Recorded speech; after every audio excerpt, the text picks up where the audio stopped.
Vacancy 802, reservation के जितने और इसको कंप्यूटर के सॉफ्टवेयर से प्रोसेस करने में 30 मिनट लगा, 30 से 45 मिनट लगा। इसी चीज़ को अगर हम अब टीआरई में लागू करने की बात अगर करें, क्योंकि मैनुअली तो खैर करना इस जन्म में तो नहीं संभव होगा किसी के लिए, लेकिन आप कंप्यूटर से भी अगर इसको इसी चीज़ को आंकड़े को अगर देखेंगे तो जहाँ 2000 की वैकेंसीज थी, कैंडिडेट्स थे, वहाँ 6 लाख से अधिक कैंडिडेट्स हुए। जहाँ 800 की वैकेंसीज थी, वहाँ 1.2 लाख की वैकेंसीज हो जाती है। जहाँ रिजर्वेशन का तो खैर दोनों में 16 है। जॉब ऑप्शंस में वहाँ पर 29 या 30 जॉब ऑप्शंस थे, यहाँ पर 5 लेवल्स हैं। 5 लेवल इसलिए हैं कि 1 से लेकर के 12 तक में 4 लेवल प्लस हेडमास्टर का 1 लेवल और आ गया, 5 लेवल्स हैं। लेकिन यहाँ पर जॉब ऑप्शंस कम होने के बावजूद, क्योंकि इसको कहते हैं साइंस में, अगर मैथमेटिक्स में, डिग्री ऑफ फ्रीडम, तो डिग्री ऑफ फ्रीडम जो सिविल सर्विसेज में जो थे वो सिर्फ एक था, जॉब्स का खाली करना था। यहाँ पर जॉब्स के साथ साथ आपको ऑप्शंस देना है डिपार्टमेंट का, आपको ऑप्शंस देना है। आपको ये नहीं भूलना चाहिए कि ये डिस्ट्रिक्ट वाइज शिक्षा विभाग की जो वैकेंसीज है उसका कार्डर जो है वो डिस्ट्रिक्ट है। तो ये डिग्री ऑफ जो फ्रीडम जो हुआ सिविल सर्विसेज के मामले में, एक डिग्री ऑफ फ्रीडम अगर हम मान के चल सकते हैं, जॉब का खाली उसमें देखना होता है। इसमें 3 डिग्री ऑफ फ्रीडम है, और ये तीनों डिग्री ऑफ फ्रीडम जो होते हैं वो अगर मैथमेटिक्स के जो लोग जानकार होंगे तो जानेंगे कि परम्यूटेशन कॉम्बिनेशन में कोई लीनियर स्केलिंग नहीं होता है, वो x to the power y हो जाता है। तो अब आप इसको कैलकुलेट करके देखेंगे तो मुझे तो लगता है कि शायद इसमें वर्षों लग जाएगा इसकी प्रोसेसिंग करते करते हम करेंगे। अगर हम सारे डिग्री ऑफ ऑप्शंस को अगर हम उसको दें, इंक्लूडिंग सब्जेक्ट तो खैर एक ही सब्जेक्ट कर रहा है, तो ये सारे डिग्रीज ऑफ ऑप्शंस अगर हम देंगे तो आज हमारे पास में पूरे दुनिया में भी जो कंप्यूटेशन फास्टेस्ट कंप्यूटर को भी लगाया जाएगा तो भी इसमें मैनी फोल्ड टाइम लगेगा, जो कि व्यवहारिक किसी भी हालत से व्यवहारिक नहीं होगा। तो हमारे पास 2 ही समाधान है इसका, या तो हम डिग्री ऑफ फ्रीडम कम करें, मतलब कि हम उनको ऑप्शंस कम दें, हम डिस्ट्रिक्ट का ऑप्शंस न दें, डिपार्टमेंट का ऑप्शंस न दें, सीधा सीधी हम उसको सिर्फ लेवल का ऑप्शन दे करके हम निकाल दें, तब ये शायद कुछ संभव हो सकता है। लेकिन जैसा कि पिछले बार भी पीसी में आप ही लोगों में से ने कहा था, और मैंने देखा भी बाद में कि कई कैंडिडेट्स जो टीआरई 1 में सिलेक्शन जिनका हो चुका है, वो टीआरई 2 में सिर्फ इसलिए एग्ज़ाम दे रहे हैं क्योंकि उनको जिला गलत मिल गया या अपने पसंद का जिला नहीं मिला। तो इसका मतलब है कि ये डिग्री ऑफ फ्रीडम जो था, जो ऑप्शन जो था जिला का, इसको हम नकार नहीं सकते, हमको उसको देना ही देना है। और वो अपना मेरिटोरियस कैंडिडेट अपना उसके पास अगर हम ऑप्शन डिनाई करते हैं इसलिए कि उससे कम मेरिट वाले लोगों को हम बेनिफिट दें, तो ये उनके लिए अन्याय होगा। इसलिए इसका सबसे और मल्टीपल रिजल्ट देने के बाद वो अपना विवेक अपना इस्तेमाल करे, अपना इंडिविजुअल, और जब उसके बाद जब जो सीट बचता है वो सीट अपने संबंधित विभाग अपनी नीति के अनुरूप वो अगर आयोग को अगर देती है तो आयोग सप्लीमेंट्री रिजल्ट देगा, अगर आयोग को नहीं देती है तो नहीं सप्लीमेंट्री रिजल्ट दिया जाएगा। तो ये चीज़ कैंडिडेट्स पर और संबंधित विभाग के ऊपर होगा, निर्भर करेगा कि उसको किस तरीके से लिया जाए। जहाँ तक हमारे आयोग की बात है, आयोग कभी भी मेरिट के दरकिनार करते हुए कम मेरिट वाले के बेनिफिट में कोई निर्णय नहीं ले सकती। इसलिए हम तो अगर हमें अगर देना है ये ऑप्शंस, तो हम अधिक मेरिट वाले का हम कोई भी डिग्री ऑफ फ्रीडम को कम नहीं करेंगे, उनके किसी भी ऑप्शंस में हम कटौती नहीं करेंगे, और हम मल्टीपल रिजल्ट्स देंगे ही, और ये हमारी मजबूरी है, हमको देना ही है। सप्लीमेंट्री रिजल्ट्स उसकी भरपाई होगी या नहीं होगी ये संबंधित विभाग के निर्णय पर होगा, और कैंडिडेट्स कौन से पद को खाली करेंगे, कौन से पद को नहीं खाली करेंगे, वो संबंधित कैंडिडेट्स के ऊपर भी निर्भर करेगा। एक और जानकारी दे दूं वैसे भी कि मेन रिजल्ट तो लोगों का अधिकार है, सप्लीमेंट्री रिजल्ट मांगना अधिकार नहीं है। और हर सरकार में वेटिंग लिस्ट का तो खैर कोई प्रावधान ही नहीं है।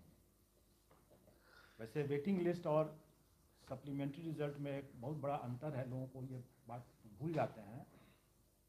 जब तक जॉब ऑफर नहीं दिया गया तब तक हमारे पास ही अधिकार है कि हम उसको परिवर्तित कर सकें, हम देख सकें कि यहाँ लिस्ट बना सकते हैं, और वो सप्लीमेंट्री रिजल्ट हुआ।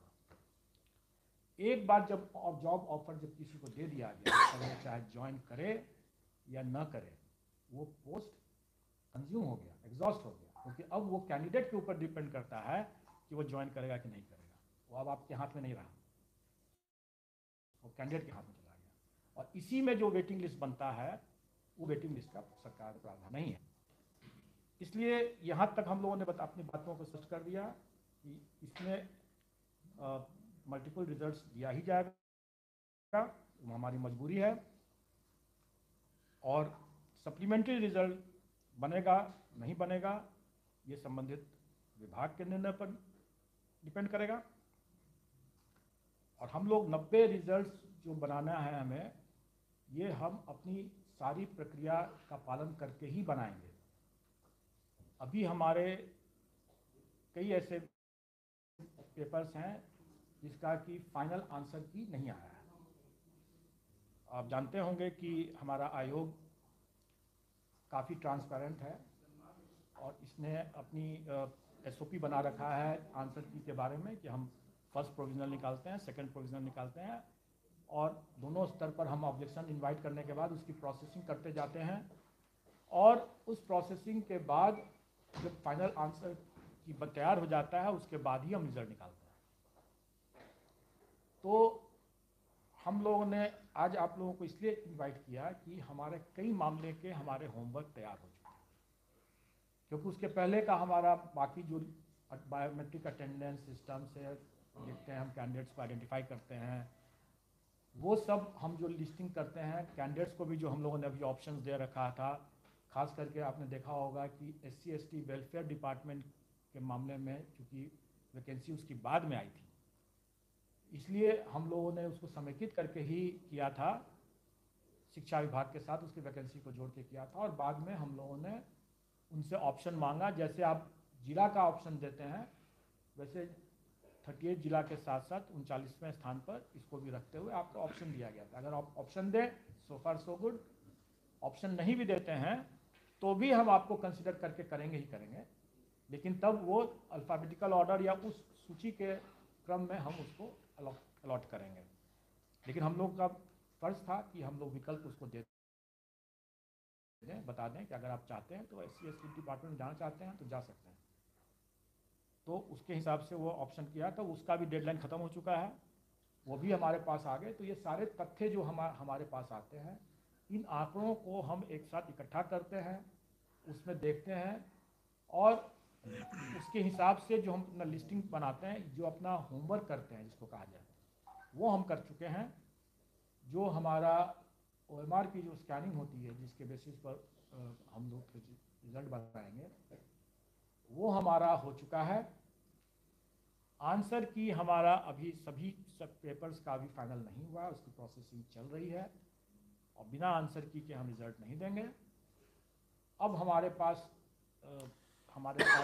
जैसे जैसे आंसर की कंप्लीट होता जा रहा है, जैसे जैसे हम सॉफ्टवेयर से, जैसे मैंने बताया कि हम लोग सभी काम को करने के लिए हम लोगों ने सॉफ्टवेयर विकसित कर लिया है, इसलिए हम लोग जैसे जैसे आते जाएगा, आंसर की फाइनल होते जाएगा, हम उसका रिजल्ट देते जाएंगे। और रिजल्ट देने की ये प्रक्रिया जो है आज से ही प्रारंभ हो जाएगी।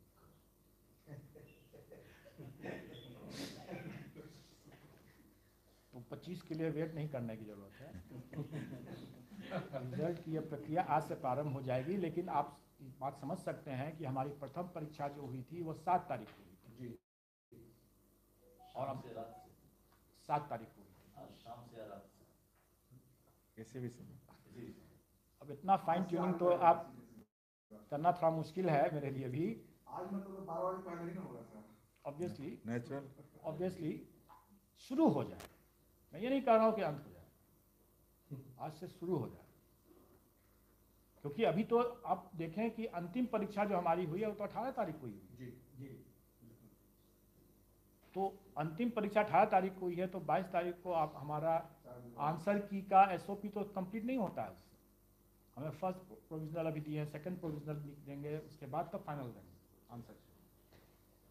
तो इसलिए उसमें ये एक सिलसिला आज से स्टार्ट हो जाएगा, और मैं समझता हूँ कि इस बार जो डॉक्यूमेंट वेरिफिकेशन का जो काम होगा, क्योंकि 3 विभाग इसमें सम्मिलित हैं, हम लोगों की आपस में उनके साथ बैठक हो चुका है, और उस बैठक के हिसाब से मुख्य भूमिका इसमें शिक्षा विभाग की है, और उनके पास रिसोर्सेज भी ज़्यादा हैं, उनकी वैकेंसीज भी ज़्यादा है, और बाकी दोनों विभाग जो हैं वो उनके साथ जुट करके उसको काम करेंगे। और इसके बारे में विस्तृत जानकारी डॉक्यूमेंट वेरिफिकेशन के कार्यक्रम शिक्षा विभाग और संबंधित अन्य दोनों विभाग उसमें आपको देंगे। हमारी ओर से इनको चरणबद्ध तरीके से एक-एक करके हम अपना रिजल्ट देते जाएंगे, और जैसे पिछले बार की भांति ही इस बार भी होगा। और आपने देखा होगा कि कल हम लोगों ने एक विस्तृत अनुदेश निकाला है, जिसमें कि हम सभी अभ्यर्थी को पिछले बार की तरह ही इस बार भी वो अपना डॉक्यूमेंट को डाउनलोड करेंगे, और जो उसमें कि वाटर मार्क होगा, और उसके बाद ही ले जा करके वहाँ देंगे। इस बार हम लोगों ने नए डॉक्यूमेंट को ऐसे ही अपलोड करने की कोई प्रावधान नहीं किया है।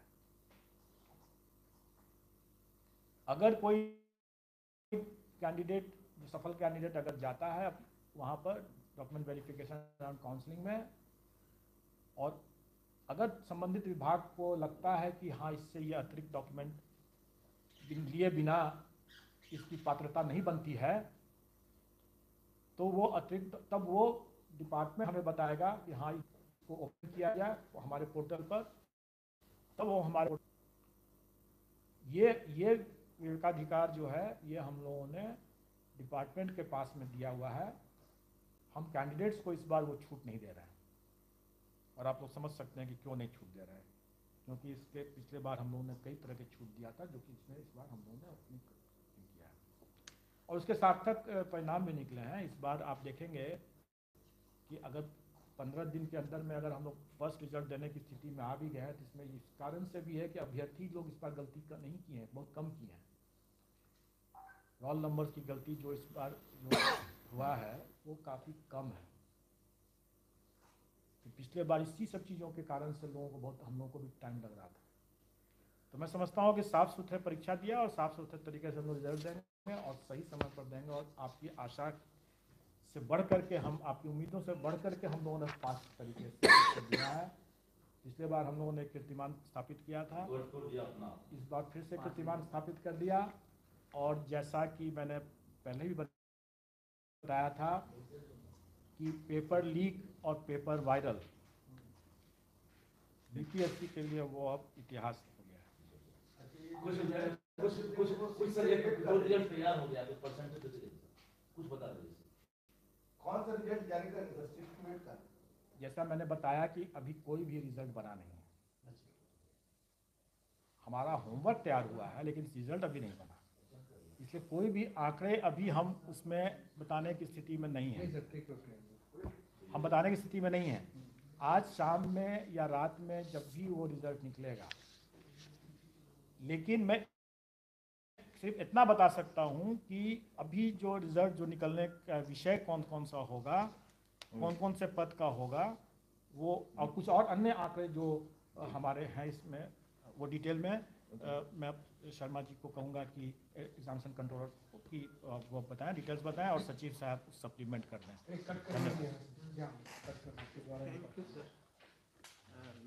चेयरमैन सर ने तो बहुत डिटेल में वैकेंसी आप ले लीजिएगा, और इसमें एक चीज़ और ऐड करना चाहें, इस जो परीक्षा हुआ के आयोग के कर्मी और पदाधिकारी दिन रात काम किए हैं, और कोशिश किए हैं कि एरर फ्री हो, एरर फ्री रहने का है, और निर्विवाद सर ने बताया कि क्वेश्चन वगैरह नहीं भरेगा, लेकिन इसमें सर का डायरेक्शन और करियों हमारे पदाधिकारी और कंट्रोलर साहब और पदाधिकारी का बहुत बड़ा योगदान है। और हम लोग जो अभी नया सिस्टम है बायोमेट्रिक मिसपैच जो था ना हम इसमें एक दो चीज़ ऐड कर देते हैं कि जो रिज़ल्ट जो निकलेगा हेडमास्टर में 2 विभाग है और ईबीसी बीसी वेलफेयर और SC/ST वेलफेयर इसका रिजल्ट निकल जाएगा। संगीत कला में भी 2 डिपार्टमेंट का है, बीसी ईबीसी का 6 to 8 का है और SC/ST वेलफेयर का 6 to 10 का है, इसका भी रिजल्ट निकल जाएगा। और फिर उसका क्लास 6 to 8 जो है वो उसमें मैथ्स एंड साइंस एक पेपर है एजुकेशन डिपार्टमेंट का, ये आज निकल जाना चाहिए। सर सोशल साइंस आज नहीं है, इतना आज निकलने की संभावना है और जैसा मैंने बताया शुरू हो जाएगा और आप लोग और ये चले आंसर की का सबसे अंत में कंप्लीट होगा SOP। तो इसलिए आप लोग को लगातार लेकिन मिलना शुरू हो जाएगा। इसलिए अनुरोध है कि अब कट ऑफ का जो अनावश्यक जो चर्चा है 26 से DV स्टार्ट होगा। डेडलाइन है लास्ट DV का मैं कोई डेडलाइन नहीं दूंगा क्योंकि DV का कार्यक्रम तो मैं नहीं करूंगा, वो मैंने बताया कि संबंधित विभाग अपना करेंगे। होगा स्वाभाविक है कि हम उसके बाद ही मार्किंग कर सकते हैं। मार्किंग हम कंप्यूटर से ही करते हैं, इसलिए टाइम नहीं लगता है, लेकिन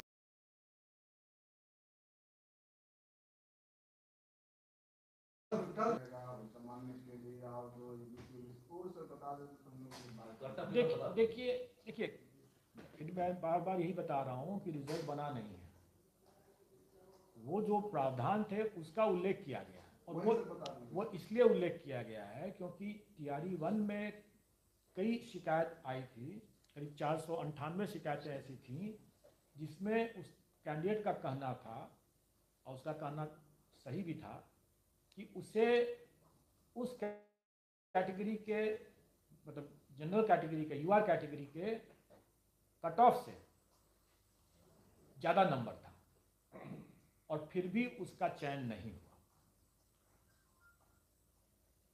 UR कैटेगरी का कट ऑफ जैसे 39 था और उस कैंडिडेट को जैसे 43 नंबर आया है और वो UR कैटेगरी का कैंडिडेट है, फिर भी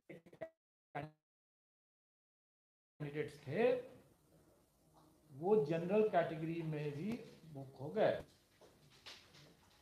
तो जो लास्ट कैंडिडेट जनरल कैटेगरी में UR कैटेगरी में जो लास्ट कैंडिडेट है वो वास्तव में रिजर्व कैटेगरी का कैंडिडेट है और उसका नंबर 39 उसके लिए क्वालिफाइंग उसका मार्क्स है, उसका वही मार्क्स है, इसलिए वो उसका कट ऑफ हो गया।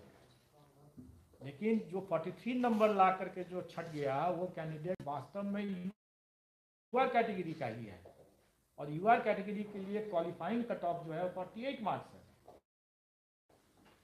इसलिए वो 43 नंबर ला करके वो लिस्ट से छट गया। अब ये हमारी व्यवस्था ऐसी है, अब इस व्यवस्था का ज्ञान नहीं होने के कारण से या कंफ्यूजन होने के कारण से 498 लोगों ने एफिडेविट करके पोर्टल पर अपनी शिकायत दर्ज किया। ये शिकायत उन्होंने जो दर्ज किया, ये शिकायत उनका बेबुनियाद था, गलत था, लेकिन हम लोग इसको सहानुभूति पूर्वक यह मानते हुए कि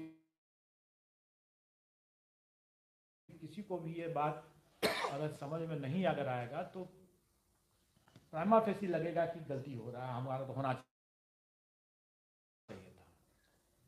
तो इसीलिए हम लोगों ने उसको खाली चेतावनी दे करके छोड़ दिया और इसीलिए हम लोगों ने TRE 2 में इसको पहले ही इसको स्पष्ट कर दिया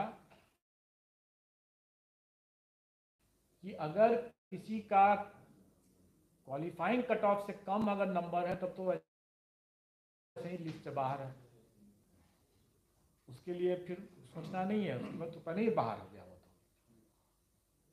इसलिए कट ऑफ कैटेगरी में कट ऑफ कम हो सकता है, लेकिन अगर क्वालिफाइंग कट ऑफ से अगर उसका कम है तो ऐसे ही बाहर हो जाएगा। सर एक सवाल ये है कि सर कि पटना वाले बांका गए थे, वो नाराज थे, बाकी उनको चाहिए कि फिर से एग्जाम देना, दे ही रहा है के लिए, बंगला के लिए अलग अलग टीचर्स की वैकेंसी करेगा, वो बंगला में भी वही चीज़ पढ़ाएगा जो हिंदी में जो पढ़ाएगा, जो उर्दू में पढ़ाएगा। लेकिन यह कहना कि मैथ्स का जो पढ़ाई करेगा जो हायर क्लासेस में, वो उर्दू में पढ़ाएगा कि बंगला में पढ़ाएगा, क्योंकि हायर क्लासेस में मीडियम ऑफ एजुकेशन जो है वो माध्यम जो है वो हिंदी ही है। इसलिए TRE-1 में भी वो अन्य क्लास के लिए उसको हिंदी में ही परीक्षा देनी थी।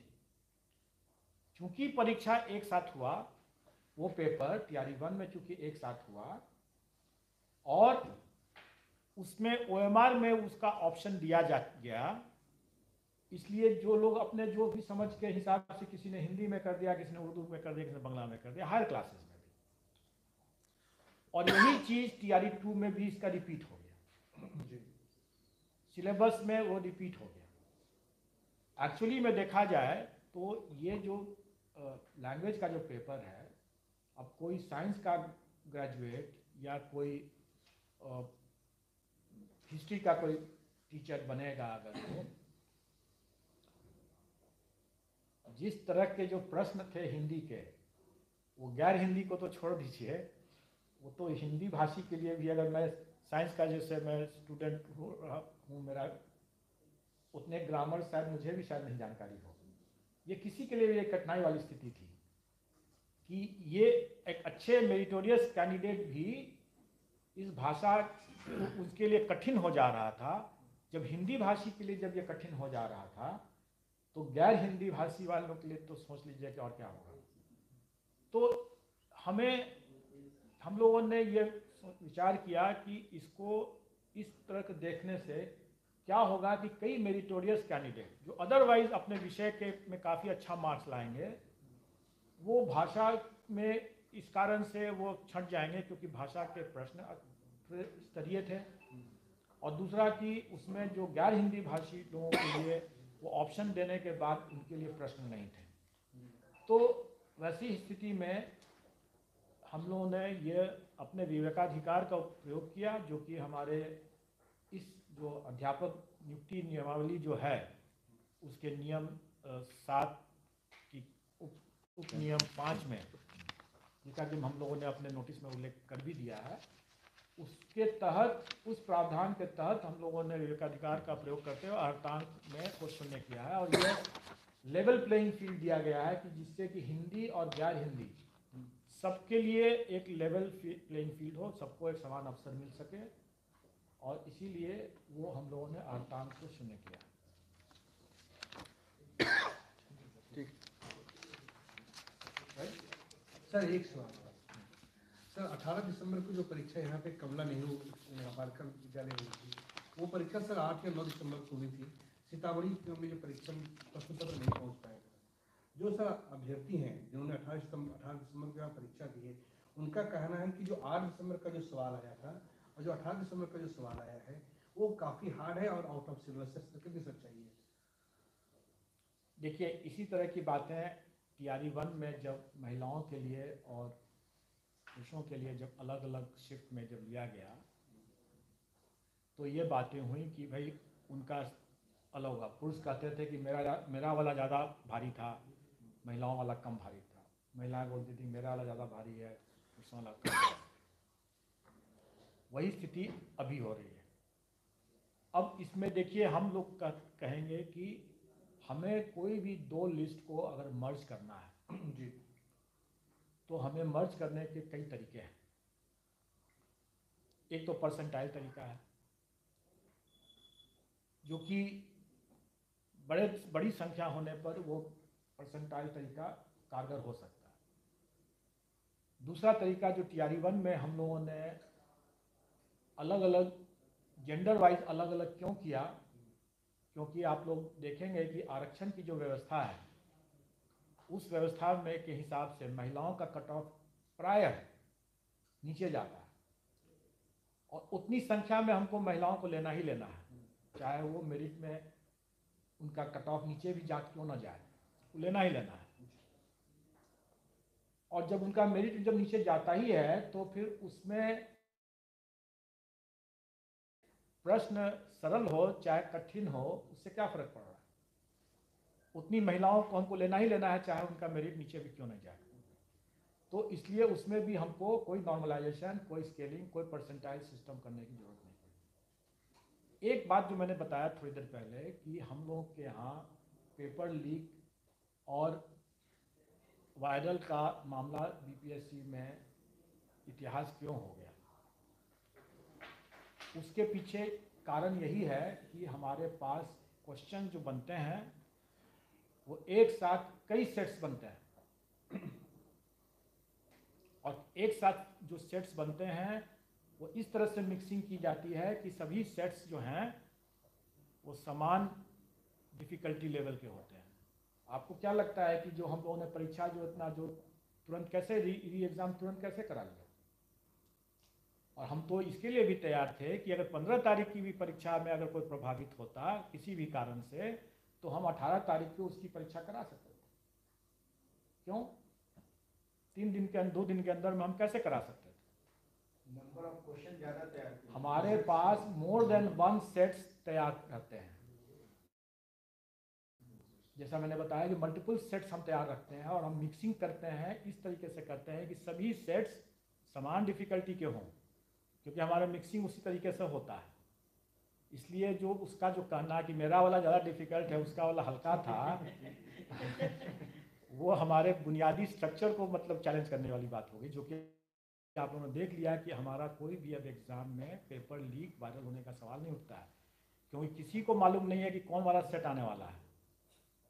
तो कई बार परीक्षा हॉल के पास से ही पेपर मतलब वायरल होने लगते हैं, तो उसको कैसे आप लोग रोकते हैं? आप जनरल बात मत बोलिए, मैं कई चीज़ों को आपको कई चीज़ों को मैं नहीं भी बताऊंगा।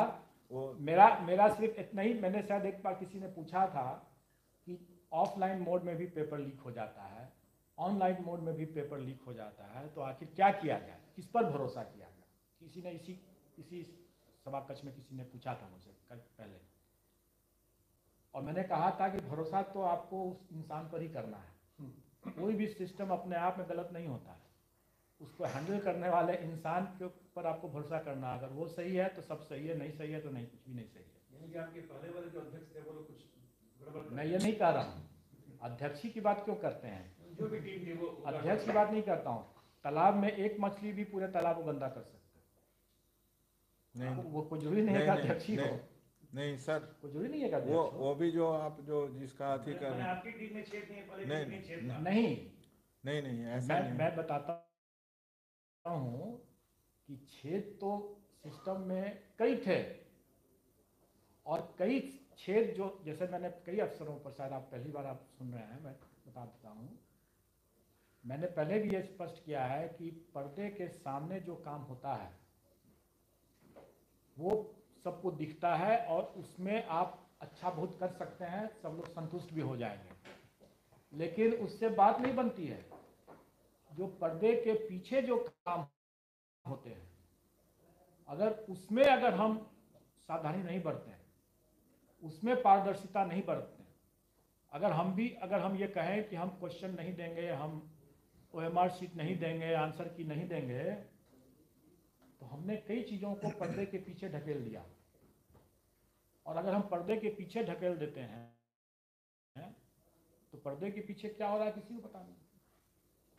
तब तो कोई अध्यक्ष कोई भी रहे, कोई भी कुछ रहे, क्या हो रहा है किसी को पता नहीं है। जब तक कि पब्लिक के सामने, पर्दे के सामने जब तक हम उस चीज़ों को नहीं लाते हैं, तब तक ये संभावना हमेशा बनी रहती है कि पेपर लीक हो जाए या कुछ भी चीज़ लीक हो जाए, ये संभावना बनी रहती है। लीक पॉइंट्स कई थे, और हम लोगों ने यहाँ पर इतना कॉन्फिडेंटली हमने कैसे कहा था, पहले ही कहा था, इस परीक्षा के पहले भी मैंने कहा था कि पेपर लीक इतिहास हो गया, और उसके बाद भी हम लोगों ने कितनी परीक्षा ले लिया। मैं ये नहीं कह रहा हूँ कि ये एक फुल प्रूफ सिस्टम है, क्योंकि मैं हमेशा कहता हूँ कि हमें कदाचारियों से 2 कदम आगे रहने की ज़रूरत है।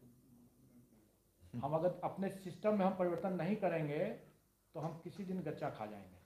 लेकिन इतना तो है कि अगर मल्टीपल लीक पॉइंट्स रहेगा तो एक साइकोलॉजी में, अगर साइकोलॉजी के कोई स्टूडेंट अगर यहाँ हो पढ़े हों तो डिफ्यूजन ऑफ रिस्पॉन्सिबिलिटी कहा जाता है। इसको सरल शब्दों में ये समझें कि जब कई लोग जिम्मेवार अगर होंगे तो कोई जिम्मेवार नहीं होता है, क्योंकि सब एक दूसरे पर फेंका फेंकी करते हैं। अगर मल्टीपल लीक पॉइंट्स रहेंगे तो कहाँ से लीक किया गया इसकी जांच करते करते ही वर्षों बीत जाएगा और कोई जिम्मेवार नहीं होगा। इसलिए हम लोगों ने सबसे पहला काम यह किया कि मल्टीपल लीक पॉइंट्स को खत्म करके there is only one leak point left, और कोई लीक पॉइंट है ही नहीं। जब और कोई लीक पॉइंट बचा ही नहीं तो फिर हम ये कॉन्फिडेंस के साथ कह सकते हैं कि अगर अब कुछ हुआ, हम लोग कई बार सोच करके सारे लीक पॉइंट्स को बंद करते हैं।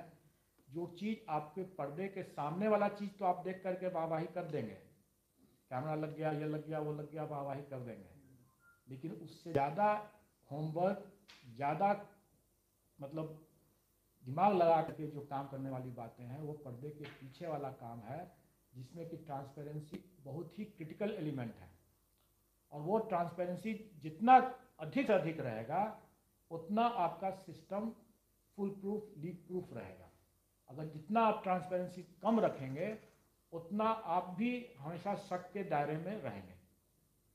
इसलिए हम लोगों ने देखा, आपने इस बार भी देखा होगा कि हम लोगों ने OMR शीट भी देना शुरू कर दिया, और उसमें हम लोगों ने एक दो में प्रयास भी किया कि हम लोग उसमें स्कैन जो वैल्यूज होता है, जो रीडिंग जो होता है, जैसे स्कैन कर दिया तो मशीन है ना, आफ्टर ऑल मशीन ने उसको ए रीड किया कि बी रीड किया। अगर मान लीजिए मशीन ने गलत रीड किया और आप दिख रहा है कि हमने बी पर टिक लगाया है और मशीन उसको ए रीड कर रहा है, तो हम तो रिजल्ट बनाएंगे मशीन के रीडिंग के हिसाब से, और आप कहेंगे बाद में कि मेरा तो बी था उसमें। तो इसलिए हम लोगों ने कोशिश किया कि जो मशीन जो रीड कर रहा है वो रीडिंग भी मशीन की, और स्कैन मशीन की जो रीडिंग भी है वो भी कैंडिडेट को दे दें, ताकि कैंडिडेट न केवल अपना OMR शीट देख ले बल्कि देख ले कि मशीन ने भी उसको सही सही रीड किया है कि नहीं किया है। हम लोग हमेशा ये कोशिश करते हैं कि हम जितना चीज़ हम ट्रांसपेरेंट कर सकें, बता सकें, कैंडिडेट्स को जितना दिखा सकें, उतना मैं भी मानता हूं कि कैंडिडेट को भी कॉन्फिडेंस आता है, और मुझे भी कॉन्फिडेंस तब रहता है कि जो अब हमारा जो रिजल्ट है वो सबसे फिल्टर होकर के सबकी नज़र से गुजरने के बाद ये तैयार हो रहा है। इसलिए हम लोग ये नहीं, किसी व्यक्ति विशेष को आप दोष दे ही नहीं सकते अगर मल्टीपल लीक पॉइंट्स है। इसलिए क्यों नहीं दूर कर पा रहे? देखिए ये चीज़ समय, मैं अभी भी बोल रहा हूँ कि जो काम आज के तारीख पर परफेक्ट लग रहा है वो कल को वो गलत भी हो जा सकता है। मैं दूसरा उदाहरण दे सकता हूँ। यहाँ पर जब 2007-8 के आसपास में डबल कोडिंग का सिस्टम शुरू किया गया था, कॉपीज का डबल कोडिंग सिस्टम।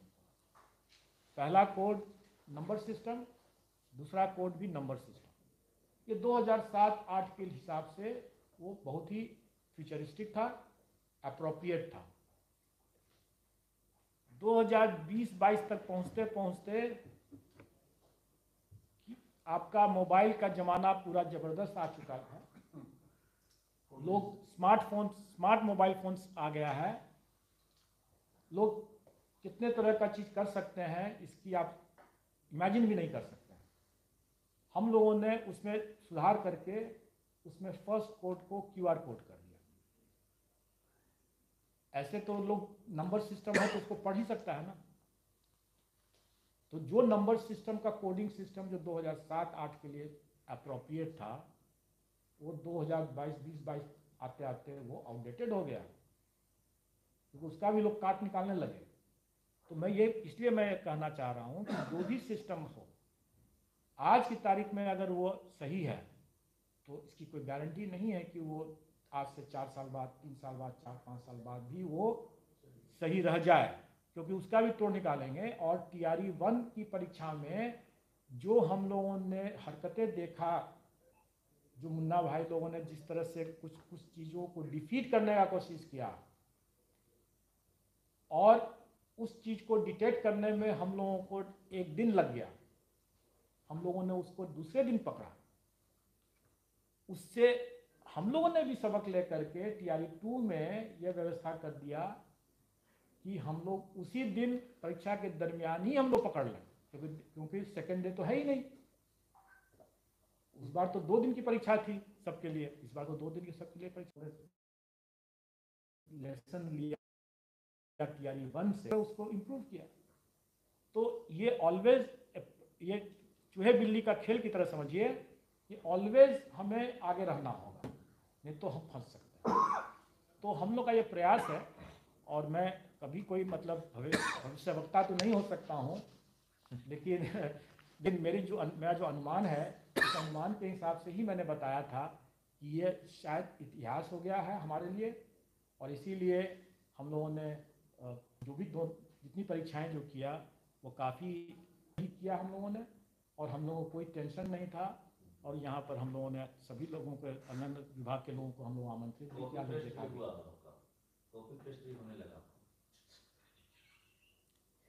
बहुत बार लोग होता है ना, कॉपी पेस्ट करने में रोल नंबर भी, नाम और रोल नंबर भी लोग कॉपी पेस्ट कर देते हैं। तो टीयर 2 तो ले चुके हैं सर, तीसरी की तैयारी कब होगी? ये देखिए, ये घोषित है, और मैं समझता हूँ कि इसके बारे में ज़्यादा जानकारी तो आप शिक्षा विभाग से लें या संबंधित एजुकेशन डिपार्टमेंट से लें। लेकिन हम लोगों ने जो अपनी व्यवस्था बना रखा है यहाँ पर, आप देखेंगे कि कंबाइंड सिविल सर्विसेज की एग्ज़ाम्स, जो PT की एग्ज़ाम जो है, वो हम लोग 30 सितंबर हम लोगों ने स्थायी कर दिया।